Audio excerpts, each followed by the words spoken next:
والآن نذهب إلى موقف اتخاذ القرار. هعرض على حضرتك موقف وحضرتك هتقول لي إيه القرار اللي هتاخده. شباب من الجامعة تجمعوا أمام المكتب وبيهتفوا بهتافات معادية لحضرتك، ويبدو أنهم لن يستجيبوا لصوت العقل.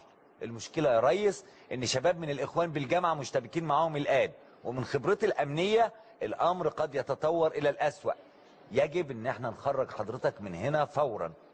رئيس الجامعة صرخ وقال له لا، خروجك يا ريس دلوقتي يعني إن رجال الحراسة هتتعامل معاهم، وبعد ما تخرج سيادتك الولاد دول ممكن يقتلوا بعض.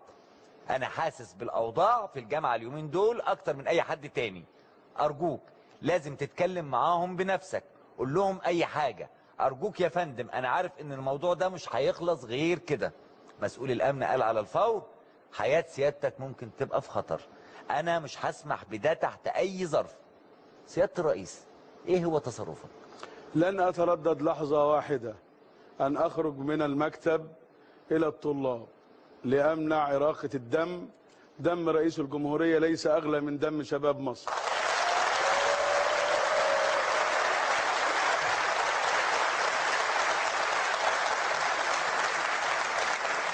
بشكرك جدا. لن أنتظر، مش هنتظر أبدا إن حد يجيلي، وإن كان الباب مفتوح دائما ليل نهار. أنا مش عايز حراسة.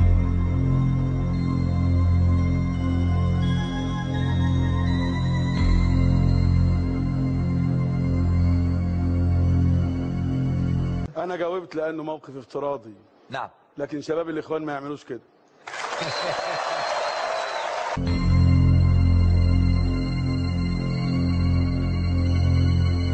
مين اللي قال لك تعمل كده عشان تمشي من الاخر؟ صلى الله عليه وسلم. الراجل معاه وبقى شهر ونص هنا. انا ماليش دعوه، ما تدوليش وتفرمط لي دماغي. انت تبع مين؟ انا مش تبع حد والله. انا جاي متظاهر عشان انا همشي وهتتمنى ان انا كنت وقفت معاك. هيقطعوك. اتكلم يا ابن الجزمه. قول له قبل ما يمشي، قول له عشان ما تموتش هنا، قول له عشان ما تموتش هنا، قول له عشان ما تموتش هنا. تبع مين؟ مين اللي بيقطعك؟ والله ما باخد من حد. امشي امشي انت يا شيخ بقى. امشي يا شيخ. والله اسمع يا عم انت بقى شيخ. سلم يا شباب هيموت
ممكن سؤال تاني انه بيقول لنا كلام انتخابي ثم بعد ذلك لا يفي بالوعد. ما هو دي الحالة الظنية اللي أنا بقول عليها. الحالة الظنية. عشان كده بقول تعالوا نمشي في الطريق الصح، ولما نلاقي مشاكل نبقى نحلها، ولو ما عجبناش لو حنث في وعوده لو لم ينفذ. طب دايما بيتكلموا. فأقول لك على حاجة بقى، فالميدان موجود، فالميدان موجود، فالميدان موجود، فالميدان موجود.